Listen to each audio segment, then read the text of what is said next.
مثل الذين حملوا التوراة ثم لم يحملوها كمثل الحمار يحمل أسفارا بئس مثل القوم الذين كذبوا بآيات الله والله لا يهدي القوم الظالمين.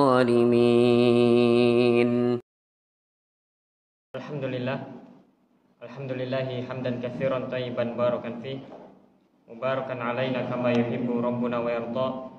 Asyhadu an la ilaha illallah wahdahu la syarikalah wa asyhadu anna Muhammadan abduhu wa rasuluh sallallahu alaihi wa ala alihi wa ashabihi wat tabi'in wa tabi'it tabi'in wa man tabi'ahum bi ihsanin illa yaumiddin. Qala Allah tabaraka wa ta'ala fil Qur'anil Karim, ya ayyuhalladzina amanu taqullaha haqqa tuqatih wa la tamutunna illa wa antum muslimun. Amma ba'd. Alhamdulillah, kita bersyukur kepada Allah Subhanahu wa taala dengan nikmat, karunia, taufik dan bimbingannya kita dimudahkan oleh Allah Subhanahu wa taala untuk melangkahkan kaki kita menuju majelis ilmu yang disebutkan oleh Rasulullah SAW sebagai taman surga. Kita masih dalam pembahasan kitab At-Taqsil fi Thalabil Ilmi pada prinsip dasar yang ketiga, di mana Fadilatul Syekh Muhammad bin Umar Bazmul hafizallahu taala mengatakan bahwa prinsip dasar yang ketiga ini adalah al-ikhlasu fi thalabil ilmi syartun tatabu'i la ibtida'i. Bahwa yang namanya ikhlas dalam menuntut ilmu itu merupakan syarat tatabu'i. Syarat tatabu'i yang dimaksud bahwa yang namanya ikhlas adalah syarat yang mesti terus-menerus mengiringi seorang hamba ketika menuntut ilmu.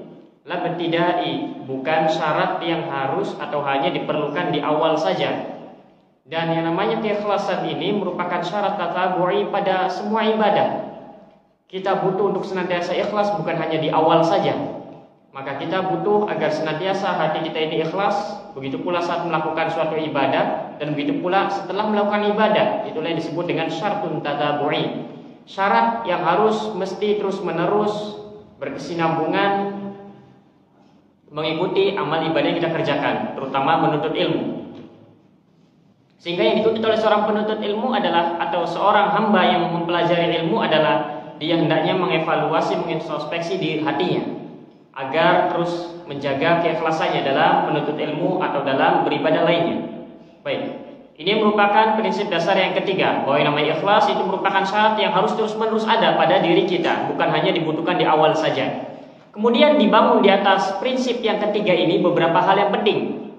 Di antara perkara yang mesti sudah difahami, dikatakan wayan bani ala hadzal asli umurun ahammuha, bahwa dibangun di atas prinsip ini, kaidah ini, kalimat tadi itu dibangun di atasnya banyak hal, beberapa perkara. Ahammuha, yang paling terpentingnya adalah anna ma yalumu bihi syaitanu qalba ba'dihim yuridu sarfahum 'anil ilmi bid'wa tarki talabi hatta yatahaqqaqa ikhlasan niyyah. Yang harus diperhatikan dari prinsip dasar ini, yang harus difahami dan yang harus diwaspadai adalah bahwa yang namanya syaitan itu, mereka membisikkan kepada qalba ba'dihim, membisikkan, menurunkan, membuat keraguan-raguan kepada hati sebagian manusia, kepada hati sebagian para penuntut ilmu, yuridu sarfahum 'anil ilmi, dengan tujuan agar mereka berpaling dari ilmu. Bagaimana cara syaitan kemudian membisikkan keraguan-raguannya tersebut kepada hati seorang hamba? Bid'ah tarki talab, agar kiranya seorang itu dia meninggalkan belajar, agar jangan hadir di majelis taklim, agar jangan hadir di majelis ilmu. Hatta yatahaqqaqa ikhlasan niyyah. Bagaimana caranya? Bagaimana iblis, bagaimana syaitan dan bala tentaranya kemudian membisikkan kepada kalbu seorang hamba agar kemudian seorang hamba ini berpaling dari ilmu, agar kemudian meninggalkan majelis ilmu?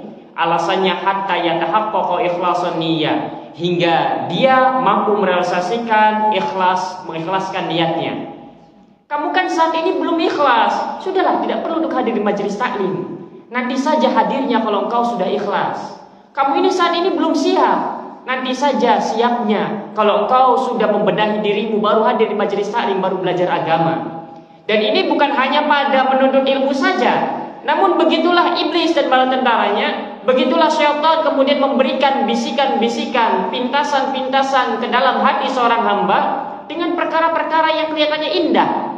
Dan Allah Subhanahu wa taala telah mengingatkan kita bahwasanya namanya syaitan ini yuhi ba'dhum ila ba'din zukhrufal qawli ghurura. Bahwa namanya syaitan itu mereka membisikkan kepada sebagian yang lain zukhrufal qawli ghurura. Ucapan-ucapan yang indah namun menipu.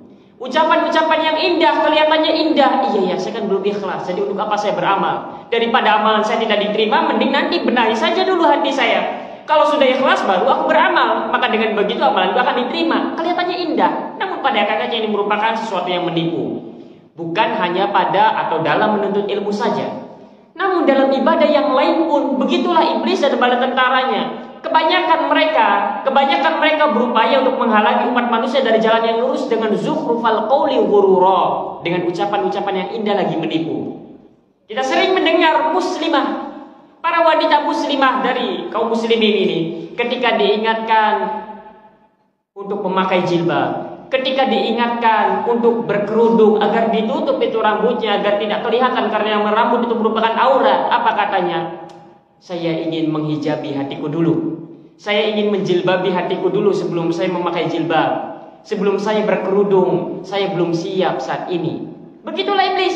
Kemudian membisikkan kepada hati seorang hamba dengan ucapan-ucapan yang indah lagi menipu.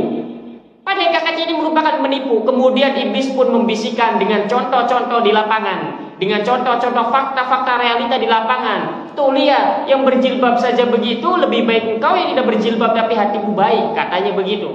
Tuh lihat yang berjilbab saja begitu, itu lihat orang yang suka masjid saja begitu, lebih baik kita benahi dulu hatinya. Inilah yang disebut dengan zukhrufal qawli ghurura.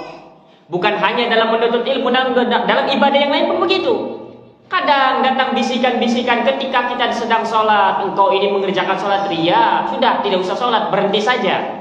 Kadang ketika ingin bersedekah akhirnya tidak jadi sedekah, dikhawatirkan atau dibisikkan bahwa engkau adalah orang yang ria, ingin dipuji, ingin dilihat dan lain sebagainya, akhirnya tidak jadi mengamalkan amal soleh.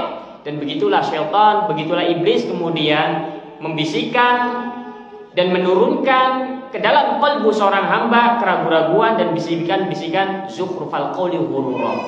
Oleh karenanya Al-Imam Ibrahim An-Nakhai mengatakan, idza ataka syaitanu fa anta fi sholatin, apabila datang kepadamu syaitan dan kau dalam keadaan sholat, faqala innaka mura'in, kemudian membisikkan kepada hatimu, membisikkan kepadamu bahwasanya engkau ini sholat berdiri di hadapan Allah Subhanahu wa taala karena ria.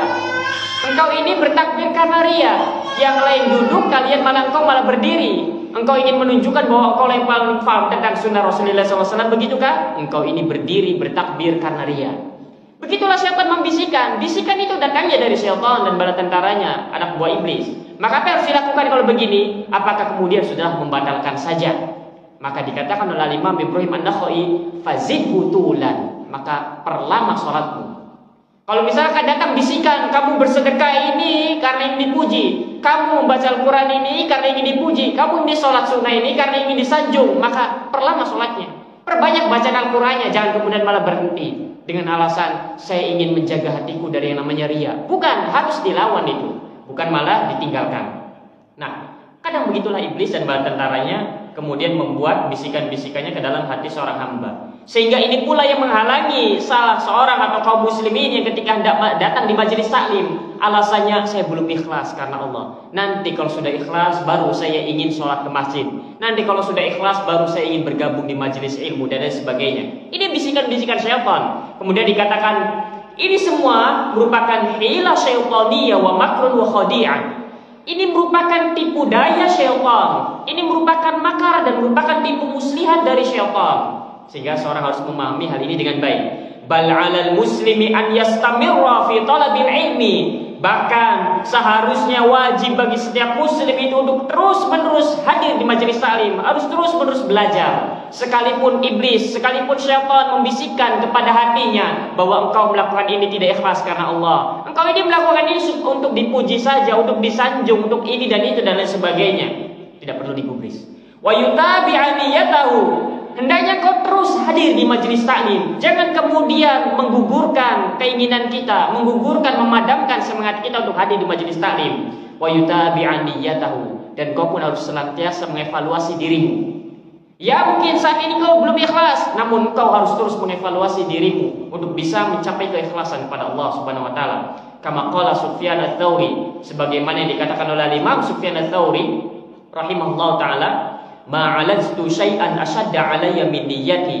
Tidak ada sesuatu pun yang lebih sulit untuk aku obati min niyyati daripada dibandingkan niatku. Kalau misalkan kita dalam keadaan belum ikhlas kepada Allah Subhanahu wa taala dan kita menyadarinya, saya hadir di sini karena ingin dipuji dan disanjung, maka jangan jadikan itu sebagai penghalang untuk hadir di majelis taklim. Paksa diri ini untuk tetap hadir dan berupaya untuk senantiasa mengevaluasi hati kita. Karena begitulah para ulama. Para ulama pun sama begitu, senantiasa mengevaluasi dan mengoreksi dirinya. Hadza wa huwa Sufyan. Sampai-sampai Imam Sufyan ats-Tsauri mengatakan demikian. Tidak ada sesuatu yang lebih sulit untuk aku obati kecuali dari niatku sendiri.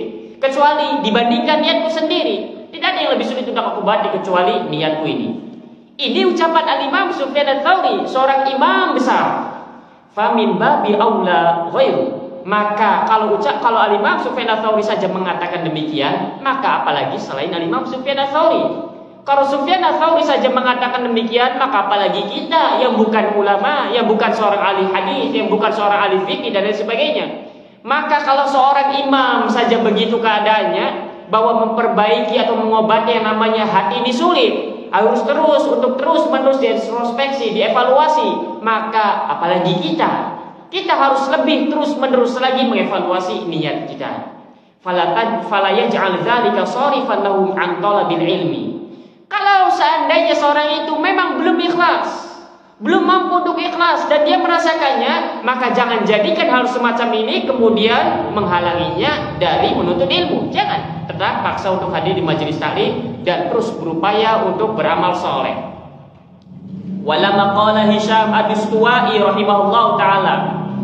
Di saat Al-Imam Hisham ad-Dustuwai mengatakan, wallahi ma astati'u an aqula inni dhahabtu yawman qattu atlubul haditha urida bihi wajh Allah. Sungguh demi Allah, aku tidak sanggup untuk mengatakan bahwa suatu hari aku pergi untuk menimba ilmu, suatu hari aku menuntut ilmu hadis, mempelajari ilmu hadis dalam rangka ikhlas mengharapkan wajah Allah Subhanahu wa taala semata.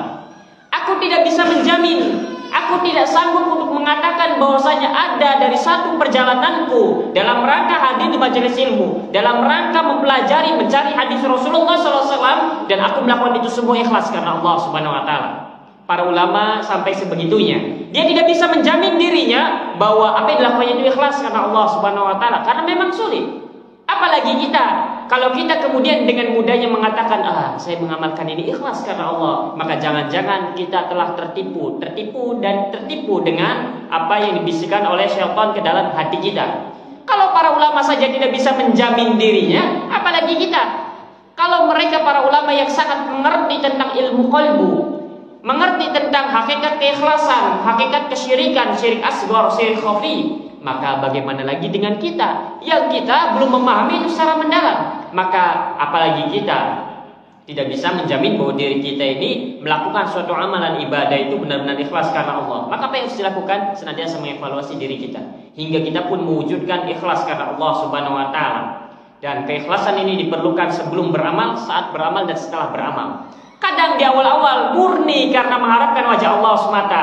Kadang di pertengahan pun murni karena mengharapkan wajah Allah semata. Tidak ada yang diinginkannya. Bukan karena urusan bisnis, bukan karena urusan dunia, bukan karena sanjungan dan pujian, tidak. Murni hadir di majelis taklim, murni melakukan suatu amalan ibadah, murni karena Allah Subhanahu wa taala. Namun siapa yang bisa menjamin setelah itu?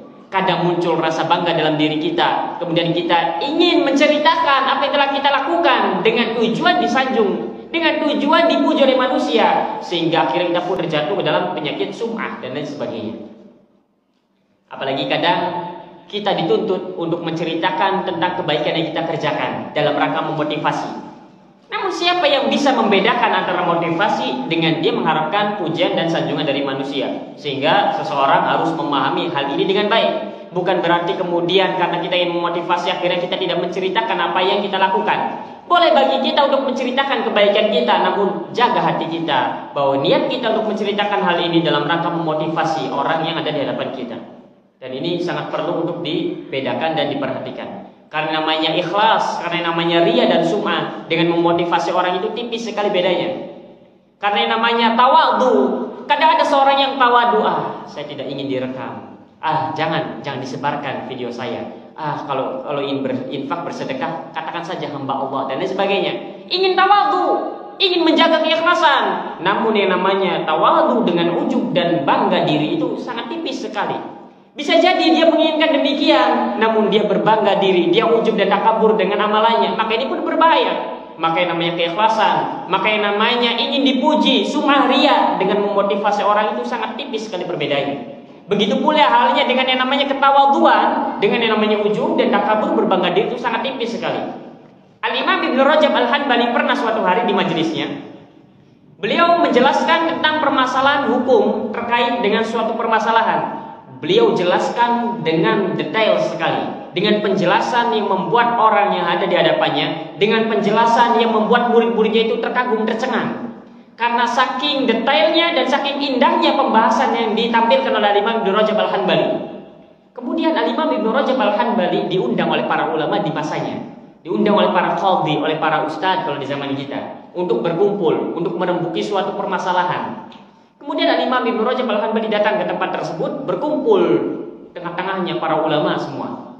Beberapa muridnya ikut menemani. Ternyata di dalam majelis tersebut dibahas sesuatu yang pernah dibahas oleh Imam Ibnu Rajab Al-Hanbali.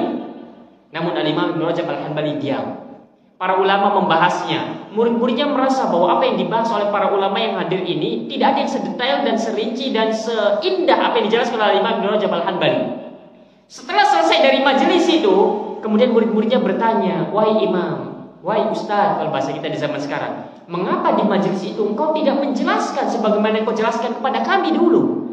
Bukankah penjelasanmu itu sangat detail, sangat indah, sangat mencukupi?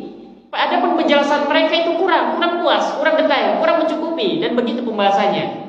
Maka kata Imam Ibnu Rajab Al-Hanbali, dulu ketika kita bermajelis, maka aku duduk di majelis tersebut lillah, karena Allah Subhanahu wa taala. Sehingga aku menjelaskan itu lillah, karena Allah Subhanahu wa taala. Namun kalau aku berkata tadi di hadapan para ulama, maka aku khawatir bahwa aku berbicara itu bukan karena Allah Subhanahu wa taala, namun karena ingin dipandang, namun karena ingin unjuk gigi bahwa lihatlah aku adalah seorang yang alim, aku adalah seorang yang berilmu, aku memiliki sebuah pemahaman yang sangat detail tentang permasalahan itu yang tidak kalian miliki.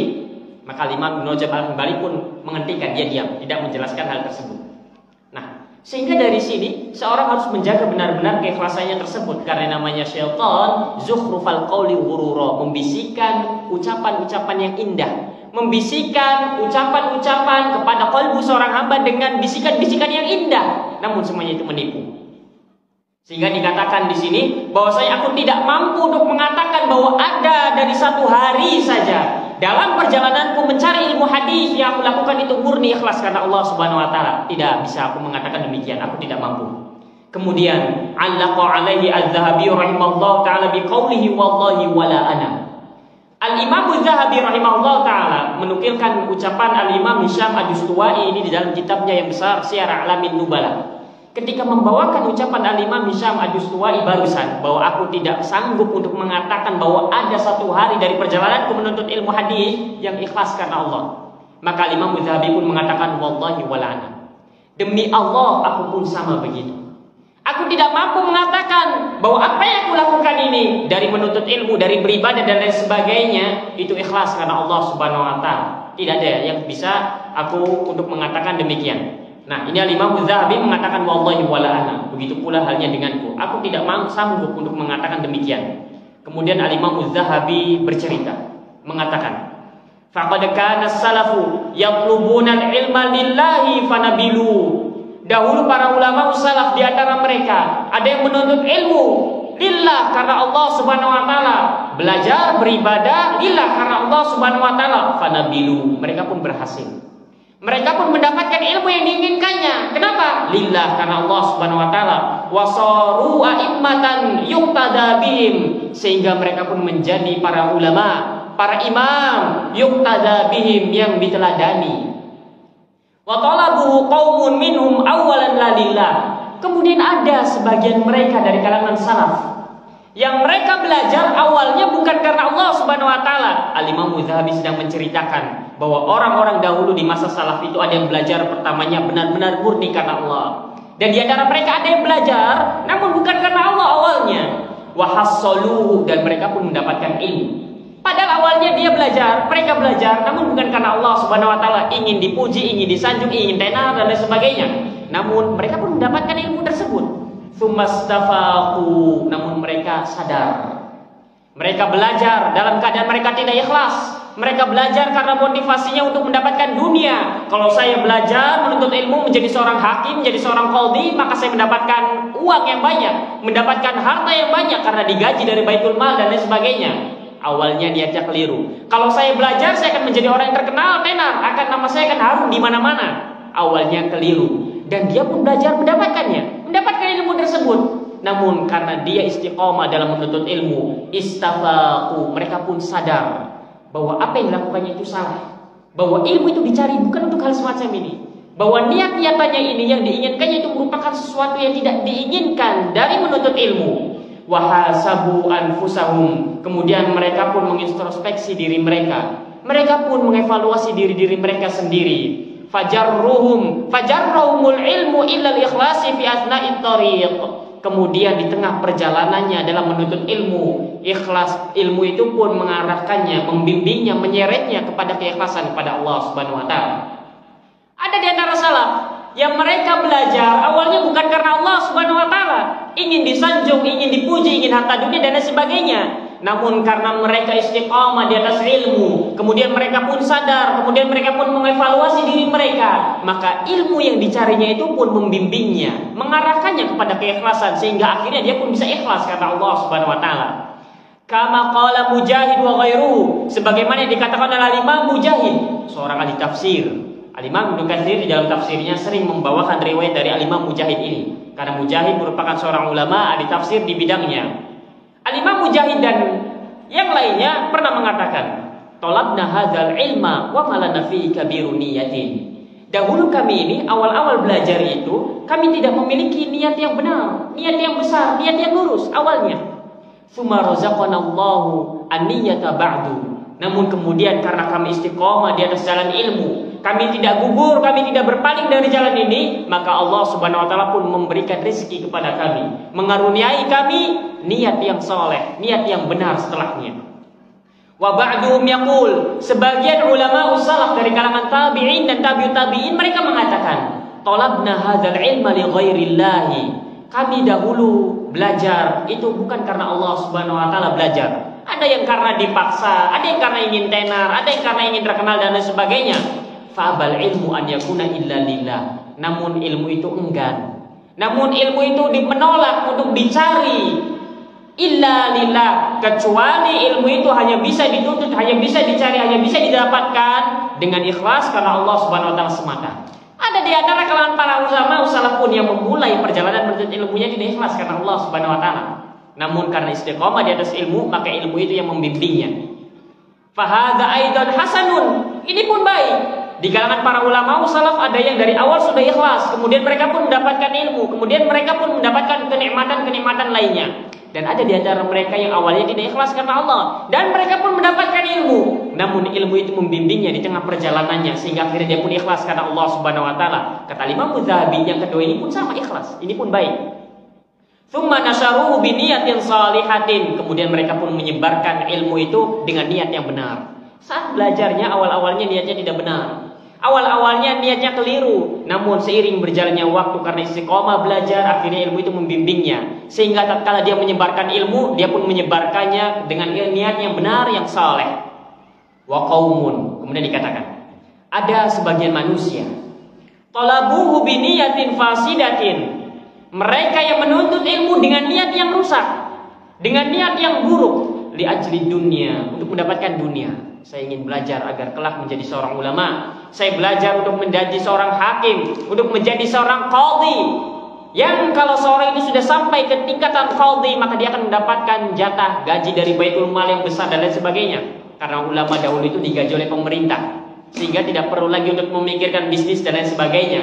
Para ulama dahulu itu ditanggung oleh negara, ditanggung oleh negerinya, ditanggung oleh khalifah. Bahkan Al-Imam Atha bin Abi Rabah itu kadang mampir atau main ke kerajaan, ke khalifahan untuk meminta bantuan, atau bukan dia yang meminta bantuan, tapi untuk menyampaikan apa yang diinginkan oleh rakyatnya. Yang namanya khalifah dulu itu, yang namanya pemimpin dulu itu, kalau didatangi oleh ulama itu senang, gembira, merasa bahwasanya keberkahan ada di kerajaannya. Sehingga tatkala Al-Imam Atha bin Abi Rabah datang ke kerajaan menemui khalifah, maka khalifah sangat senang sekali. Khalifah di zamannya, karena Al-Imam Atha bin Abi Rabah ini terkenal julukannya adalah fuqaha usab'ah, di antara 7 ahli fikih yang ada di dunia, julukannya. Salah satunya Al-Imam Atha bin Abi Rabah. Di Mekah itu seorang yang paling alim atau gurunya para ulama adalah Atha bin Abi Rabah. Atha bin Abi Rabah ini fisiknya kurang baik. Atha bin Abi Rabah ini fisiknya buruk. Dia orangnya hitam, tinggi besar, rambutnya keribu dan lain sebagainya, tidak enak dipandang. Kalau bukan karena ilmu, maka niscaya manusia tidak akan melihatnya. Karena Atha bin Abi Rabah ini dulunya seorang budak, seorang hamba. Dia adalah seorang budak sahaya, kemudian dimerdekakan oleh tuannya karena saking semangatnya dia belajar. Akhirnya dia katakan, karena Al-Imam Atha bin Abi Rabah ini ketika dia kemudian mengikuti apa yang diperintahkan oleh tuannya, ada waktu misalkan, ada waktu tuannya tidak membutuhkan bantuannya, maka Atha bin Abi Rabah pergi ke Masjidil Haram belajar. Kemudian tuannya merasa kasihan, Atha bin Abi Rabah ini orangnya semangat belajar. Kemudian tuannya mengatakan, kamu kumpulkan uang, akan aku bebaskan. Akhirnya dibebaskanlah Al-Imam Atha bin Abi Rabah sehingga menjadi seorang ulama besar. Khalifah di zamannya itu senang kalau Atha bin Abi Rabah itu mampir ke kerajaannya. Sampai-sampai pernah saat itu Khalifah sedang rapat bersama Perdana Menteri dan orang-orang besar di kerajaan. Kemudian Atha bin Abi Rabah datang. Atha bin Abi Rabah kalau masuk ke kerajaan, masuk ke istana, sudah langsung diizinkan. Pernah ada juga saat itu seorang ulama juga, namun tidak setenar Atha bin Abi Rabah, namanya pun sama, Atha juga, Al-Imam Atha. Dia berjalan bersama yang menemaninya, ingin mendatangi kerajaan. Kemudian datanglah Atha bin Abi Rabah mengendarai keledai, seorang imam besar. Al-Imam Atha bin Abi Rabah ini masuk, dia sudah langsung diizinkan oleh prajuritnya. Adapun dia ini, yang Atha yang lainnya ini ketika ingin masuk sudah ditanya-tanya dulu dari mana, siapa, ada keperluan dan sebagainya. Kemudian dia ikut masuk bersama Atha bin Abi Rabah. Ketika sang khalifah mengetahui bahwa Atha bin Abi Rabah datang, maka khalifah pun saat itu sedang berkumpul dengan Perdana Menteri, dengan para pembesar di kerajaannya. Maka Atha bin Abi Rabah dipersilakan oleh sang khalifah, sini duduk kemari di sampingku. Khalifah di atas singgasananya kemudian menggeser kursinya, menggeser tempat duduknya, mempersilahkan Atha bin Abi Rabah duduk di sampingnya. Atha yang tadi bersama Imam Atha bin Abi Rabah, dia duduk bersama yang lain di sana, bersama para rakyat, bersama para Perdana Menteri. Duduk di sampingnya. Kemudian senang rasanya, kemudian mengatakan ada keperluan apa datang kemari. Karena khalifah ini sangat senang kalau bisa membantu para ulama dulu. Adapun para ulama dulu, ketika dalam kondisi semacam ini, mereka tidak memanfaatkan, tidak. Karena dekat dengan khalifah kemudian menginginkan harta dunia untuk membangun istana yang megah, tidak. Para ulama yang ada di pikirannya itu bagaimana nasib kaum muslimin. Akhirnya dia datang kepada khalifah kemudian mengatakan, saya datang kemari karena itu kaum muslimin yang ada di perbatasan itu butuh bantuan. Ingin memiliki, karena mereka mempertaruhkan jiwa dan raganya di perbatasan. Anak istrinya tidak ada yang mengurus, itu berikan gaji sekarang. Sekarang pun langsung dikatakan, wahai sekretaris ini, berikan gaji kepada mereka itu yang berjaga di perbatasan kaum muslimin. Karena Atha bin Abi Rabah. Kemudian Atha bin Abi Rabah menyebutkan beberapa kebutuhan yang dibutuhkan oleh kaum muslimin saat itu. Setelah selesai semua, kemudian dikatakan, apalagi yang kau butuhkan wahai Abu Muhammad? Apalagi yang kau butuhkan wahai Abu Muhammad? Semua keinginannya bukan tentang dirinya, tapi tentang kaum muslimin. Maka Atha bin Abi Rabah pun kemudian menasihati dengan sebuah nasihat yang sangat indah, yang kemudian sang khalifah pun dia pun tertegun, menundukkan kepalanya dan menangis dia. Setelah itu Atha bin Abi Rabah pergi. Kemudian sang khalifah dalam keadaan menangis mengatakan kepada sekretarisnya, bawakan 1 kresek emas untuknya. 1 kresek emas untuknya. Diberikan kepada Atha bin Abi Rabah, namun Atha bin Abi Rabah pun menolak. Akhirnya sudah Atha bin Abi Rabah pun pergi. Apa tadi lagi sedang membahas apa? Iya, jadi di sana para ulama yang dari awalnya itu kemudian dia ikhlas karena Allah Subhanahu wa taala, dan kemudian dia pun mendapatkan ilmu dan mendapatkan kenikmatan, semisal Al-Imam Malik dan lain sebagainya. Dan sebagian mereka para ulama ada yang mereka awalnya tidak ikhlas karena Allah Subhanahu wa taala, namun kemudian karena istiqomah, ilmu itu pun yang mengarahkan dan membimbingnya. Dan ada sebagian manusia yang mereka belajar namun niatnya rusak. Bukan karena Allah Subhanahu wa taala, murni karena ingin mengharapkan dunia, murni karena ingin dipuji dan lain sebagainya, li ajli dunia, waliyusna alaihim, mengharapkan untuk mendapatkan pujian manusia, untuk bisa dianggap di tengah-tengah masyarakat, untuk bisa dianggap didengar ucapannya. Falahum ma nawau, dan mereka pun mendapatkan apa yang diniatkan.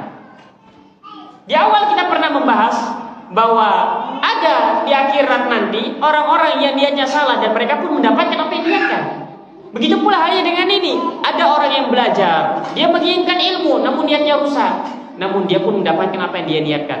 Dia mendapatkan ilmu dan dia pun mendapatkan niat yang diinginkannya tersebut. Dia mendapatkan pujian, dia mendapatkan dunia dan lain sebagainya. Kemudian dikatakan, qala alaihi salam, Rasulullah sallallahu alaihi wasallam bersabda, man ghaza yanwi iqalan falahu ma nawa. Siapa yang berjihad hanya untuk mendapatkan harta benda dunia yang secuil, yang sedikit, falahu ma nawa, maka dia akan mendapatkan apa yang ia niatkan. Wa taro hadza dharba lam yastadhi'u bi nuril ilmi.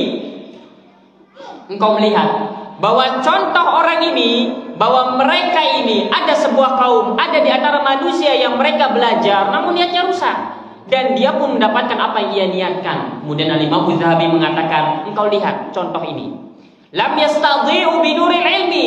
Orang-orang ini adalah orang-orang yang tidak mendapatkan pancaran cahaya dari ilmu yang dicarinya. Seharusnya ilmu yang memperolehnya itu pun dapat membimbingnya, menyinari hatinya untuk ikhlas karena Allah, untuk menjauhkan diri dari dunia. Namun orang-orang ini tidak. Dia belajar karena ingin mengharapkan dunia, sehingga orang-orang ini adalah orang-orang yang tidak disinari dengan cahaya ilmu. Walalahum waq'un fin nufusi. Orang-orang ini ilmunya tidak sampai menghujam ke dalam lubuk hatinya. Ilmu yang dipelajarinya tidak sampai menembus kolbunya, sehingga apa yang dipelajarinya hanyalah teori-teori saja. Sehingga apa yang dipelajarinya hanyalah retorika, keindahan bercakap-cakap saja.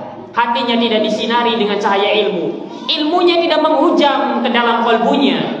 Wala li'ilmihim kabiru natijatin minal amali. Ilmunya, ilmu yang dicarinya tidak menghasilkan, tidak membuahkan amalan untuknya.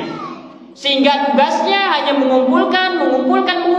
Niatnya rusak. Akhirnya dia pun amalannya tidak mendapatkan amalan soleh. Wa innamal alimu man yakhshallaha ta'ala. Sesungguhnya orang yang alim itu, hakikat orang yang alim adalah orang yang takut kepada Allah Subhanahu wa taala. Al-Imam Zahabi sedang menceritakan golongan yang ini, orang-orang yang niatnya rusak, orang-orang yang niatnya menuntut ilmu bukan karena Allah Subhanahu wa taala. Wa qaumun nalul ilma wa wallau bihil manasib. Kemudian Al-Imam Zahabi menyebutkan bahwasanya ada sebuah kaum, ada di antara manusia yang niat mereka rusak dan mereka meraih ilmu. Wa wallau bil manasib, mereka mendapatkan ilmu yang dicarinya dan mereka menduduki jabatan-jabatan yang tinggi. Fadhalamu wa taraku taqayyuda bil ilmi. Namun ketika mereka memiliki jabatan yang tinggi, mereka pun berbuat zalim kepada kaum muslimin. Kemudian mereka pun meninggalkan ilmu, niatnya rusak. Dan mereka pun mendapatkan ilmu, dan mereka pun mendapatkan jabatan yang tinggi. Mereka pun berbuat zalim, semena-mena. Mereka pun berbuat zalim, menzalimi kaum muslimin, tidak adil kepada kaum muslimin, dan condong kepada kekufuran. Dan mereka pun meninggalkan ilmu. Itu bukan hanya terjadi di masa Al-Imam Zahabi saja. Di masa kita pun sama. Orang-orang yang mungkin awalnya dia tidak ikhlas karena Allah, karena menginginkan harta benda dunia, karena menginginkan sanjungan dan pujian dari manusia, dan dia mendapatkan ilmu yang dicarinya, dan dia mendapatkan jabatan yang tinggi, akhirnya menzalimi kaum muslimin, akhirnya condong kepada kesesatan, akhirnya melegalkan kekufuran, padahal titelnya LCMA misalkan, padahal lulusan luar negeri, padahal dia mempelajari ini dan itu. Namun kenapa malah condong kepada kesesatan? Namun kenapa malah condong, malah merugikan kaum muslimin? Jangan-jangan niatnya keliru saat belajar dahulu. Jangan-jangan niatnya memang tidak ikhlas karena Allah Subhanahu wa taala. Mereka adalah orang-orang yang tidak mendapatkan cahaya dari ilmu. Mereka adalah orang-orang yang ilmu itu tidak menghujam ke dalam kalbunya. Maka ini sangat berbahaya sekali. Waraqibul kaba'ir wal fawahisha. Mereka pun melakukan perbuatan-perbuatan dosa besar dan perbuatan-perbuatan keji. Fatabban lahum, celakalah mereka. Famaha ulai bi ulama'a. mereka bukanlah ulama. Sekalipun mereka memiliki titel yang panjang sekali di akhirnya, sekalipun mereka pernah belajar ini dan itu, namun kalau hakikatnya demikian, maka mereka bukanlah ulama. Mereka bukanlah ulama. Dan ini pun di zaman kita banyak terjadi, dan kita saksikan hal tersebut. Wa ba'duhum, sebagian mereka itu yang mereka menuntut ilmu tidak ikhlas karena Allah Subhanahu wa taala. Man lam yattaqillaha fi ilmihi, sebagian mereka ada orang yang tidak bertakwa kepada Allah Subhanahu wa taala dengan ilmunya. Bal raqibul hiyal, bal raqibal hiyal, mereka kemudian melakukan tipu daya dan makar kaum muslimin. Wa afta birrukhas, mereka memfatwakan, berfatwa dengan hal-hal yang rukhas, yang ringan. Ada perbedaan pendapat para ulama, ambil yang paling mudah untuk diamalkan. Ada perbedaan pendapat para ulama, ambil yang paling mudah untuk diamalkan, meskipun itu merupakan sesuatu yang syadz, yang nyeleneh dan lain sebagainya. Tidak mengapa, kan ada ulama yang membolehkannya. Apalagi kalau dalam permasalahan din ini, kita akan dapati banyak perselisihan perbedaan pendapat para ulama. Ada yang benar-benar kuat, ada yang benar-benar hanya sisi ini utama dan ini tidak utama. Namun ada perbedaan yang sampai dikatakan bahwa ini yang rajih, ini yang marjuh. Ada yang dikatakan bahwasanya jumhur ulama atau para ulama ijma dengan pendapat ini. Sebagian kecil ulama mengatakan demikian. Nah, kadang pendapat-pendapat yang semacam ini adalah pendapat-pendapat yang nyeleneh. Warawasyadza minal akhbar, mereka orang-orang ini kemudian meriwayatkan hal-hal yang nyeleneh dari hadis-hadis Rasulullah SAW, dari riwayat-riwayat dan lain sebagainya, sehingga pengennya tampil beda. Jumhur ulama bilang dia pengennya tampil beda. Ijma' para ulama jelas-jelas mengatakan dia pengennya nyeleneh. Dia pengennya sesuai dengan hawa nafsunya. Ini akibat karena tidak ikhlasnya dia dalam menuntut ilmu. Wa ba'dum ijtara 'ala Allah. Sebagian mereka orang-orang yang tidak ikhlas karena Allah Subhanahu wa taala itu, ada yang lancang berbicara kepada Allah Subhanahu wa taala. Ada yang lancang untuk berbicara tentang agama ini dengan berdusta atas nama Allah Subhanahu wa taala. Ini merupakan perkara yang dianjurkan. Ini merupakan perkara tauhid. Kemudian mengubah nama-nama yang itu merupakan kesyirikan dengan kalimat-kalimat yang islami. Kita tidak melakukan kesyirikan, yang kita lakukan itu hanya sedekah saja. Kita ini yang lakukan ini bukan kesyirikan, ini hanyalah bentuk rasa syukur kita kepada penghuni laut lah misalkan, kepada penghuni gunung lah misalkan, kepada ini dan itulah dan lain sebagainya. Wa wada'al ahaditsa, kemudian memasukkan hadis-hadis. Dahulu di era-era para ulama ahli hadis, ada di antara mereka itu yang tukang memalsukan hadis. Ada di antara mereka, bukan ulama bukan, tapi di antara manusia di zaman itu. Ada orang yang jual timun, kemudian membawakan hadis tentang timun, memalsukan hadis tentang timun. Siapa yang memakan timun, timun ada di perutnya, maka dia akan mendapatkan keberkahan. Orang yang dagang kopi, kemudian membuat hadis palsu tentang kopi. Orang yang menjual ini membuat hadis palsu tentang ini. Belum lagi orang-orang yang memiliki kesesatan kemudian membuat hadis palsu. Dan itu mereka katakan sendiri. Tak kala ditangkap di era khalifah saat itu, ditangkap berapa hadis yang kepalsukan di tengah umat. Ada yang mengatakan sekian ribu hadis aku telah palsukan, aku telah sisipkan di tengah-tengah umat. Sekian ratus ribu hadis aku telah sebarkan di tengah kaum muslimin. Itu ada di antara mereka. Ada yang memang mereka begitu. Ini karena akibat karena tidak ikhlas karena Allah Subhanahu wa taala. Fahatakahullahu wa dhahaba ilmuhu, maka Allah singkap hakikat mereka. Wa dhahaba ilmuhu, dan hilanglah ilmu itu dari dirinya. Wa sara zadahu ilan nar, maka jadilah bekal yang dimilikinya itu bekal yang mengarahkannya kepada api neraka. Wa haula'il aqsamu kulluhum rawaw minal ilmi syai'an kabiran. Dan apa yang barusan aku sebutkan tadi, orang-orang tadi di atas itu rawaw minal ilmi syai'an kabiran, mereka adalah orang-orang yang memiliki ilmu yang banyak. Yang barusan kita sebutkan itu adalah orang-orang yang memiliki ilmu yang banyak. Wa tadallahu minhu fil jumlati, dan sebagian mereka mendalami ilmu yang dicarinya itu. Fa khalafa min ba'dihim khalfun bi anna naqsahum fil ilmi wal amali, kemudian datanglah generasi setelah mereka bi anna naqsahum fil ilmi wal amali, yang sedikit sekali ilmu dan amalannya.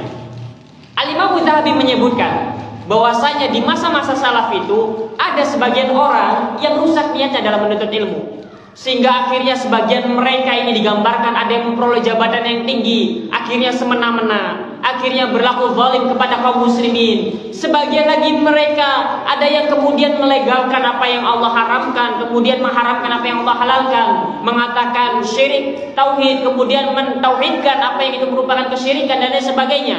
Di antara mereka, ada di antara mereka yang tidak bertakwa, tidak takut kepada Allah. Lisan mengatakan A, namun perbuatan mengatakan lain. Ada di antara mereka yang berdusta atas nama Allah dan Rasulnya Sallallahu Alaihi Wasallam untuk melegalkan hawa nafsunya, untuk melegalkan apa yang diinginkannya dari kesesatan. Kemudian Al-Imam Muzhabi mengatakan, lalu datanglah generasi setelah mereka. Datanglah generasi setelah mereka orang-orang yang ilmu dan amalannya itu kurang. Kalau tadi orang-orang yang berilmu, namun karena niatnya yang rusak, maka dia melakukan hal semacam tadi. Datang generasi setelah mereka yang ilmu dan amalannya kurang, tidak seperti mereka. Watalahum qaumun intamu ilal ilmi fil zahir. Kemudian mereka diikuti oleh orang berikutnya. Intamu ilal ilmi fil zahir. Al-Imam Muzhabi menceritakan, ada setelah orang-orang semacam ini itu ada orang-orang yang dia tidak berilmu dan amalannya itu kurang, amalannya sedikit sekali, bahkan amalannya menyelisih apa yang diketahuinya. Kemudian orang-orang mengambil ilmu dari orang-orang semacam ini, orang-orang yang amalan dan ilmunya itu sedikit. Intamu ilal ilmi fil zahir. Orang-orang ini yang amalan dan ilmunya sedikit ini menisbatkan dirinya kepada ilmu, menganggap bahwa diri mereka adalah para ulama, menganggap bahwa mereka adalah ahli ilmu. Walam yutqinu minhu siwa nazrin yasirin awhamu bihi annahum ulama fudala. Mereka tidak menguasai dari ilmu itu siwa nazrin yasir, kecuali sedikit sekali. Kalau sebelumnya, sebelum mereka ada orang yang berilmu namun rusak apa yang dilakukannya, namun apa yang dilakukannya menyelisih ilmunya. Kenapa? Karena dia tidak ikhlas karena Allah Subhanahu wa taala. Mereka mencari ilmu, mendapatkan ilmu, namun bukan karena Allah. Mereka mendapatkan jabatan yang tinggi, akhirnya berbuat zalim, berdusta atas nama Allah dan Rasulnya, melakukan kemaksiatan, menyelisih apa yang diilmunya. Datang generasi berikutnya, mereka adalah orang-orang yang tidak berilmu dan juga amalannya sedikit, namun mereka dianggap sebagai orang ulama, namun dianggap sebagai ahli ilmu. Dikatakan walam yutqinu minhu siwa nazrin yasirin. Mereka tidak menguasai ilmu kecuali hanya sedikit sekali. Awhamu bihi annahum ulama fudala. Mereka disangka oleh manusia sebagai seorang ulama yang utama. Walam yadri fi adhanihim qattu annahum yataqarrabuna bi ila Allah tabaraka wa taala. Tidak pernah terbesit pada benak-benak mereka bahwa ilmu yang mereka cari itu pada hakikatnya merupakan sesuatu yang dapat mendekatkan diri mereka kepada Allah Subhanahu wa taala. Kenapa? Tujuannya salah. Sudah tujuannya salah, ilmu yang diperolehnya sedikit lagi. Sudah tujuannya salah, niatnya salah, ilmunya sedikit, amalannya sedikit. Namun dianggap oleh manusia sebagai seorang alim ulama, dan itu ada di era Al-Imam Muzhabi. Kalau di masa Al-Imam Muzhabi saja demikian, maka apalagi di masa kita saat ini. Li'annahum ma ra'au syaikhan yuqtada bihi fil ilmi. Kenapa mereka bisa demikian? Karena mereka tidak pernah berguru. Karena mereka tidak pernah melihat seorang alim, seorang guru, seorang syekh yuqtada bihi fil ilmi, yang dapat diteladani ilmu dan amalannya. Ini akibatnya orang-orang semacam ini. Dia ilmunya kurang, amalannya pas-pasan. Kenapa? Karena dia mengambil ilmu dari orang yang salah sebelumnya. Sebelumnya orang yang niatnya salah, kemudian mewariskan ilmu dan pengetahuan dan akhlaknya kepada orang-orang di bawahnya. Orang-orang yang di bawahnya kemudian hanya mendapatkan ilmu yang sedikit, amalannya pun sedikit. Dan namun sayangnya dia dinisbatkan kepada para ulama. Mereka tidak pernah bertemu dengan seorang alim yang hakiki. Fasoru hamjan ri'aan, sehingga mereka ini menjadi orang-orang yang rendah di sisi Allah Subhanahu wa taala. Ghayatul mudarrisi minhum an yuhassila kutuban muthminatan yahzunuha. Tujuan mereka mengajar hanyalah agar dapat menghasilkan kitab-kitab yang mahal harganya. Ini orang-orang yang sedang disebutkan, yang sedang diceritakan oleh Imam Muzhabi di masanya. Ada sebagian orang semasa setelah generasi mereka itu yang ilmu dan amalannya sedikit, namun dianggap oleh manusia mereka adalah para ulama, mereka adalah seorang ahli ilmu. Tujuan mereka mengajar, tujuan mereka tampil menyampaikan hanyalah untuk bisa menghasilkan buku-buku yang mahal harganya. Yahzunuha, yang kemudian dia simpan. Wa yanzuru fiha yauman ma, yang kemudian dapat nanti diperlihatkan di suatu hari nanti. Fayusahhifu fayashafu ma yuriduhu wa la yuqarriruhu. kemudian apa yang dituliskannya itu banyak menuai atau banyak terdapat kesalahan-kesalahan. Ini ada di era Az-Zahabi itu orang-orang yang dianggap atau diulamakan oleh manusia saat itu, yang diustadkan oleh manusia saat itu, kemudian menyampaikan ilmu. Kenapa dia menyampaikan ilmu? Apa tujuannya? Agar bisa menulis karya-karya, agar bisa menulis kitab-kitab yang mahal harganya. Nanti di kemudian hari kitabnya bisa dijual dengan harga yang mahal.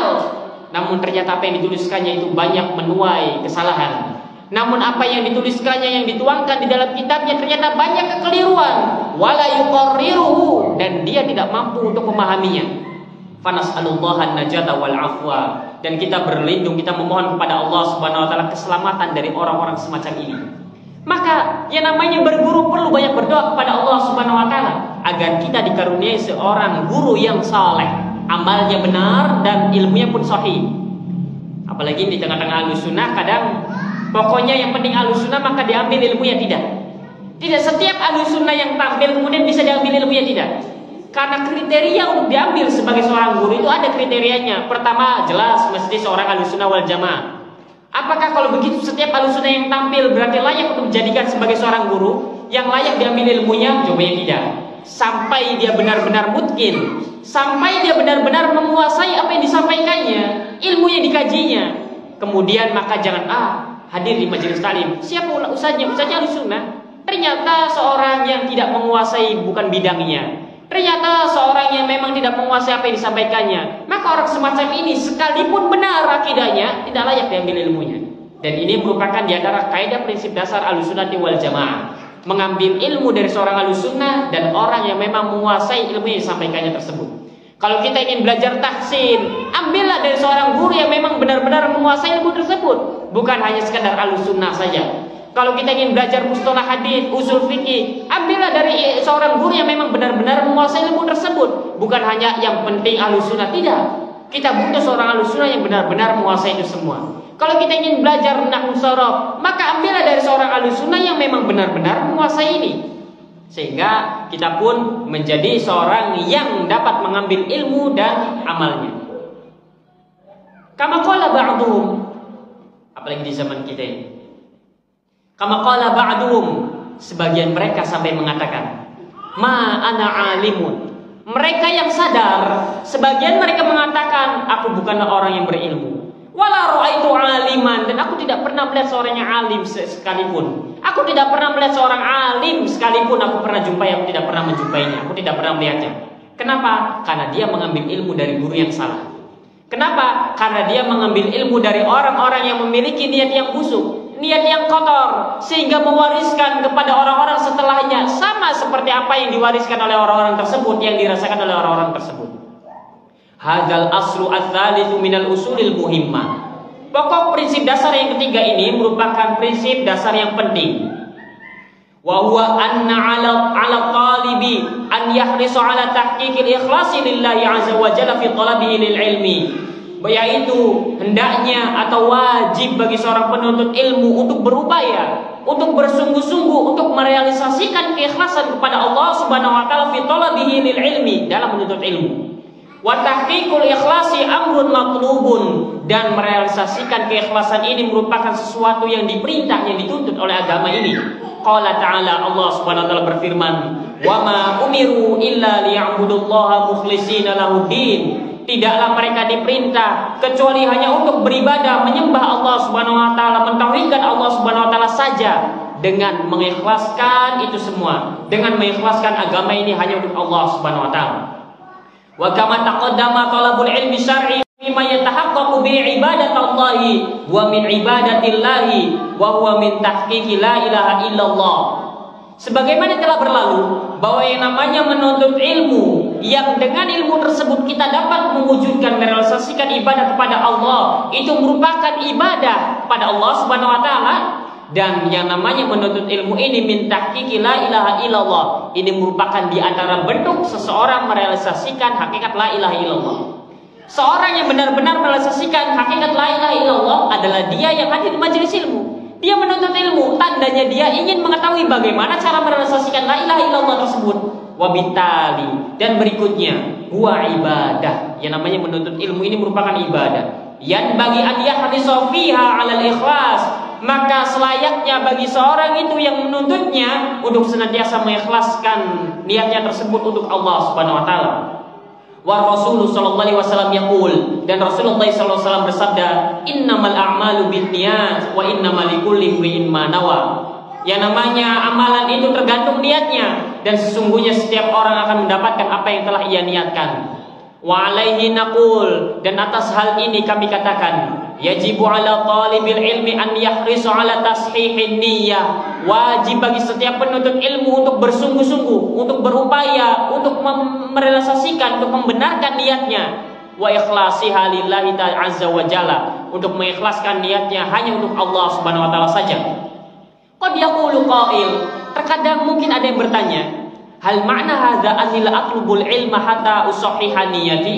Apakah maknanya berarti bahwa aku tidak atau jangan dulu menuntut ilmu sampai aku membenarkan niatku, sampai aku ikhlas karena Allah baru aku menuntut ilmu? Maka Fadilatul Syekh mengatakan la. Tidak, bukan itu maknanya. Utlubul ilma, tuntutlah oleh kalian ilmu, datangilah majelis taklim, majelis ilmu.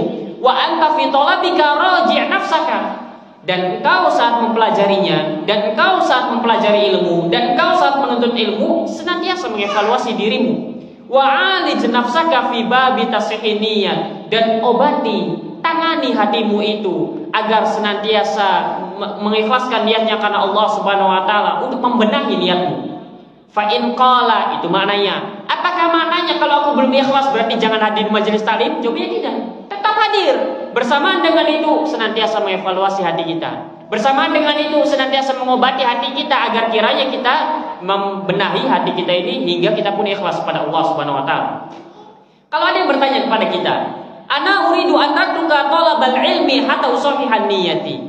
Aku ingin meninggalkan majelis ilmu. Aku tidak ingin menuntut ilmu dulu sampai aku membenahi, meluruskan niatku. Bagaimana dengan hal ini? Maka dikatakan oleh Fadilatul Syekh, hadhihi hilah syaitaniyah. Ini merupakan tipu daya, tipu muslihat dari syaitan. Fatahalaka baban min abwabil khair yuridu an yusrifaka amma huwa khairun wa aula. Ini merupakan hilah syaitaniyah. Ini merupakan tipu daya syaitan. Mereka itu, syaitan dan bala tentaranya, membukakan untukmu satu pintu kebaikan dengan tujuan untuk menutup pintu-pintu kebaikan yang banyak sekali. Tujuannya agar memalingkanmu dari sesuatu yang lebih utama. Bukankah yang namanya membenahi diri itu merupakan sesuatu yang terpuji, sesuatu yang sangat indah, dan itu yang merupakan dituntut? Benar. Saya ingin ikhlas dulu. Saya ingin berupaya mengikhlaskan niat, baru setelah itu hadir majelis taklim. Setan membukakan satu pintu kebaikan, berupaya agar menutup pintu-pintu kebaikan berikutnya. Dibukakan oleh setan satu pintu kebaikan ini, apa? Agar kita membenahi diri dulu. Setelah itu baru datang ke majelis taklim. Namun tujuan setan adalah agar kiranya dapat menutup pintu-pintu kebaikan yang lain. Walidzalika istamir fi talabil ilmi. Oleh karenanya teruslah menuntut ilmu, teruslah hadir di majelis taklim, sekalipun syaitan membisikkan bahwa engkau perlu untuk membenahi niatmu. Teruslah belajar. Wa alij nafsaka, dan obatilah jiwamu. Fa inna ilmaka sayudika insyaallah. Karena sesungguhnya ilmu yang kau cari itu, kalau engkau terus-menerus berjalan di atas jalan menuntut ilmu, maka niscaya ilmu yang kau cari itu akan membimbingmu kepada keikhlasan kepada Allah Subhanahu wa taala. Wassalafu kanu yaqulun. Para ulama salaf dahulu mereka mengatakan, talabnal ilma li ghairillah. Kami dahulu menuntut ilmu bukan karena Allah Subhanahu wa taala. Fa aba an yakunal ilmu illa lillah. Namun ilmu itu menolak. Namun ilmu itu tidak mau untuk dicari, tidak mau untuk diperoleh, kecuali harus ikhlas karena Allah Subhanahu wa taala. Maka teruslah belajar, teruslah hadir di majelis taklim, sekalipun iblis dan bala tentaranya membisikkan kepada kita bahwa engkau itu adalah orang yang belum ikhlas karena Allah Subhanahu wa taala. Sehingga inilah yang bisa kita sampaikan pada pertemuan kita di sore hari ini. Prinsip yang ketiga, bahwa yang namanya ikhlas dalam menuntut ilmu ini merupakan syartun tatabu'i. Apa itu syaratun tatabu'i? Syarat yang mesti untuk terus-menerus ada. Syarat yang mesti terus-menerus mengiringi kita dalam menuntut ilmu. Sebelum belajar, saat belajar, dan setelah belajar mesti ikhlas. Dan seseorang mesti terus mengevaluasi dirinya. Sebelum belajar dia harus mengevaluasi dirinya ikhlas atau tidak. Saat belajar dia mesti mengevaluasi dirinya ikhlas atau tidak. Dan setelah belajar dia harus mengevaluasi dan menjaga keikhlasannya sampai dia berjumpa dengan Allah Subhanahu wa taala. Baik, ini yang bisa kita sampaikan pada pertemuan kita di sore hari ini.